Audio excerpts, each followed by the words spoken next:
Okay.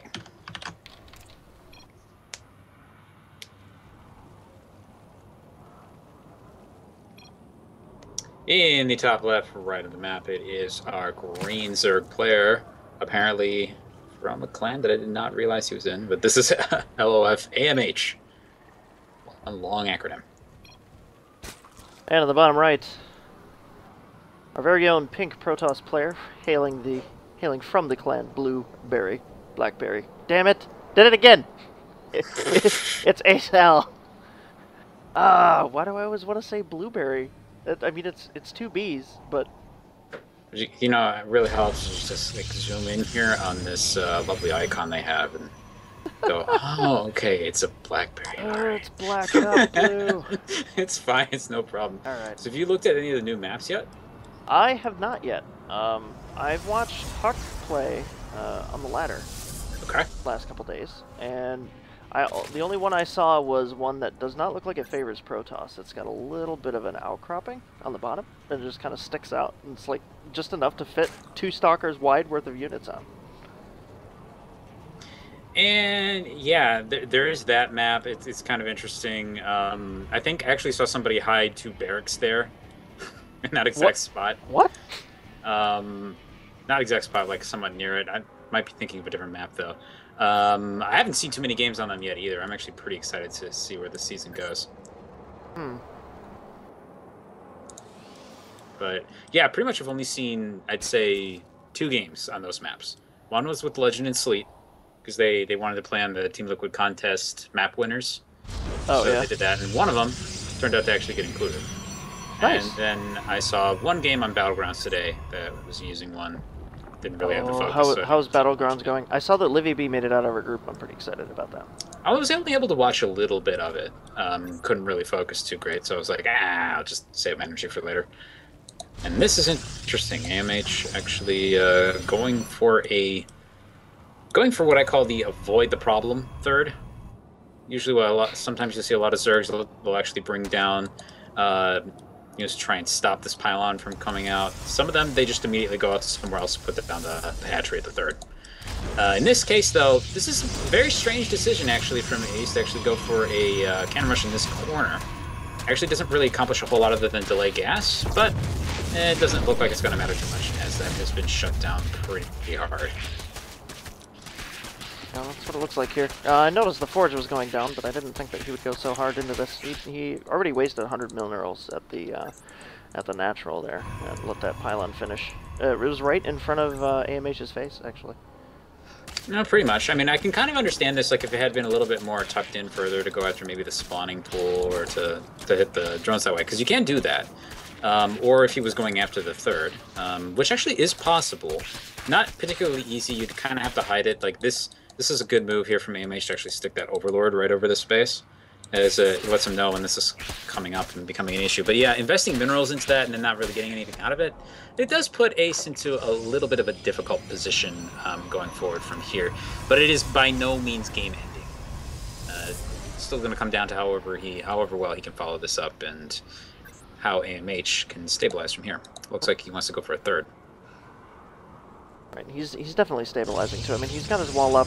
The Lings aren't going to be able to get in here, do too much damage. He's going to have cannons down. So we may just end up transitioning into a mid-game situation here. He is running this probe over here, though. Is he going to sneak another pylon on the top of the map? More than likely. This is a very common area to actually throw pylons down on this map. I actually found it to be very successful myself, actually, on this particular map. A lot of players will not run up here to check this, or if they do, they'll only do it once. So if you get your timing right on that, you can shut that down pretty hard. This is an interesting move from AMH. Doesn't necessarily have to run these links in here, but just to get the debris damaged somewhat so that it's actually an alternate attack path once the game gets going. It's a pretty good move, I think. Yep, it does look like AceAl sees this coming though, so he's probably gonna drop a cannon right over here. Probably gonna reach these Lings before they manage to get through this debris. It's slow going. Slow going, chewing on pure metal. There we go. Yep. So for reference, guys, the debris actually has about as much health as the Nexus. and I believe actually more armor, so it takes even longer to kill. 3 armor instead of 1. Oh, AceAl here is going to scout the third. Well, sort of the makeshift natural. So and this is always a little bit of an interesting moment because you know that he took that earlier, judging by how well saturated it is. Right. So now your big question is, okay, does he have his third, and how far along is that? From Ace's perspective right now, he hasn't seen that yet, so he's not really going to be able to do much about it at the moment anyway. Looks like he's grabbed 2 gateways. He's got a little bit of a strange thing going on with his gas workers in the main. I think right now he's probably just deciding where he wants to go, but with this, I think there we go. He picked up on the 2 guys not being in gas. He hasn't caught the extra one just yet. I'm sure he'll see it. I'm sure he'll see it soon enough. And Twilight Council. Okay. So there's pretty much 2 things you can do with this. Maybe 3.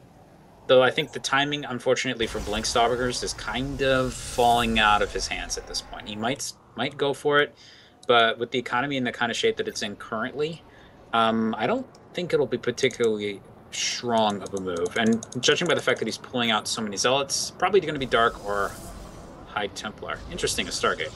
Well, okay. Oh, going into Stargate instead of saving up for... Ooh, double Stargate. So this is usually indicative of Void Rays. He might try something else fancy, but that's interesting. I guess that was mostly just for the upgrades. Maybe he just wants to go into a +2 attack. It does feel a little bit disjointed, though, so it might be that he simply changed his mind from whatever tech path he originally had. It's kind of an expensive change of mind, though, unfortunately. It is. It hurts. It hurts when it happens to you. Yeah, he's definitely getting both of the gases on his natural to try and make up for it, but that's a huge sink. AMH is transitioning into a late game focus, grabbing both evolution chambers to start getting upgrades and going approach speed. We'll see what exactly he wants to do tech-wise. At this point, I think you can really go actually mutas or on this map, mutas are pretty good just because of how much open space there is. But Swarm Host is another thing sometimes people will pick up. Roach, just simple Roach Hydra too. Given to that, I think he suspects he might be ahead in some ways at the moment. Yep. Roach Hydra is just very, very powerful if you're ahead of your opponent in the macro game. Ooh, AMH flew over the main base as these 2 Stargates were building Phoenixes, and immediately after taking out the Overseer, AceAl swaps to Void Rays. An interesting move.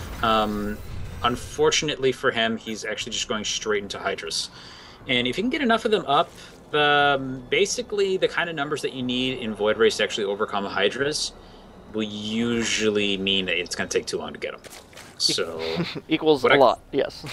Basically, you need something like 15 to 20 to actually have enough DPS to kill the Hydras before they kill the Void Rays. So what unfortunately might happen here is that if he goes into more of a ground focus, he may just have nothing really to protect his base with. He could get Ling run by pretty hard. Nice scouting position here. I think he's going to see the edge of that. Yeah, he does. 2 Roaches out in the middle of the map. Encounter the army, sees the 2 Void Rays. Back home, 8 Hydras immediately being produced. And just needs to buy a little bit more time here, and he'll have his army to defend. This is a strong push, though, considering what he has. Not much. All these Zealots and a couple sentries section off what little army he's going to have, and then the Void Rays are going to take care of the Roaches.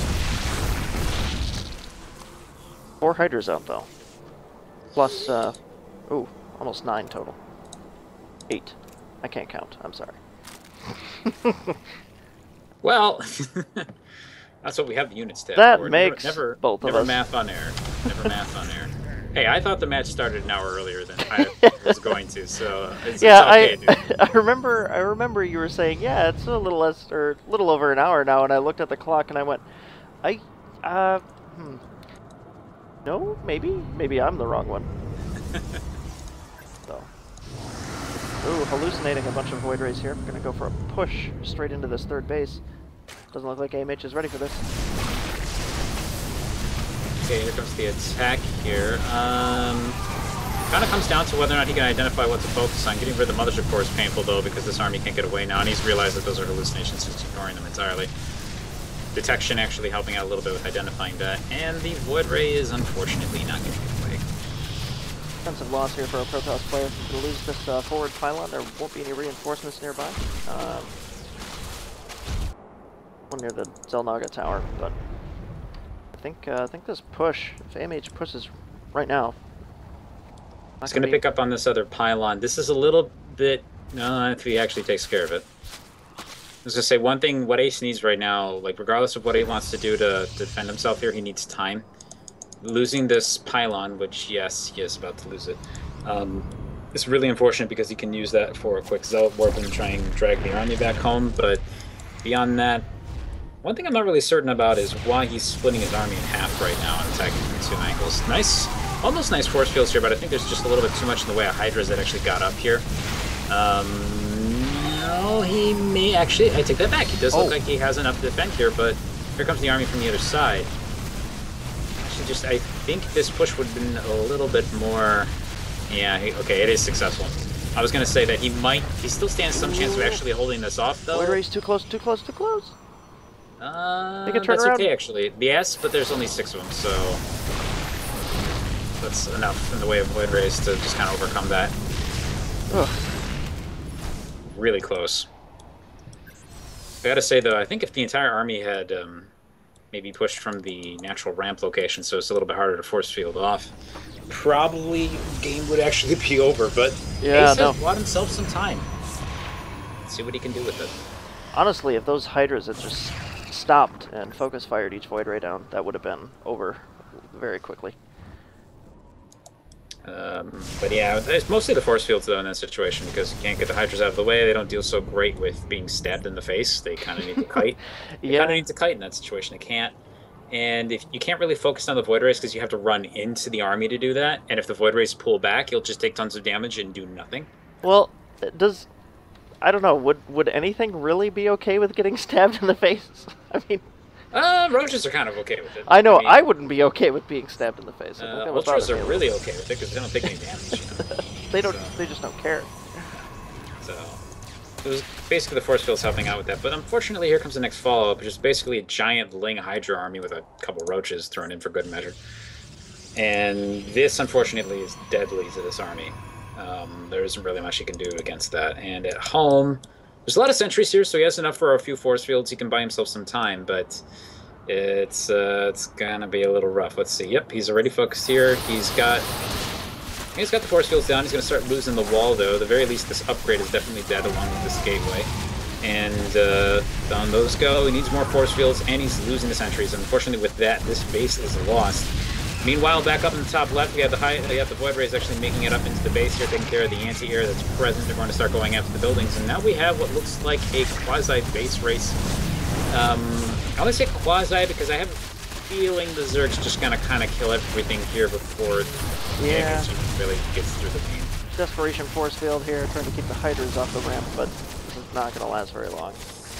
I think there's a lot of DPS down here. Needs to get rid of the vision. There you go. Unfortunately, yeah, he's out of force fields. But yeah, this could almost work if he could actually buy himself enough time. The other difficult thing, too, is that this Hydra army can actually run back and kill this. So, yeah, he's gonna get the hive. He's gonna probably kill some other tech structures up here. But there's 3 more bases. And, yep, he's already made it up to production. I think that's unfortunately gonna be more or less it for this game. AceAl taking the first loss of the series. AMH pushing into the bunch of Hydras, decimating this base. Take out the last of the buildings. And Pylon, I think, is going to win again. Pretty much. I mean, he's staying committed to the base race, but that is that.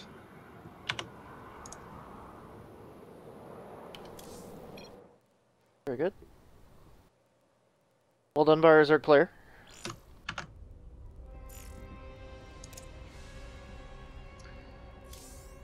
Okay, so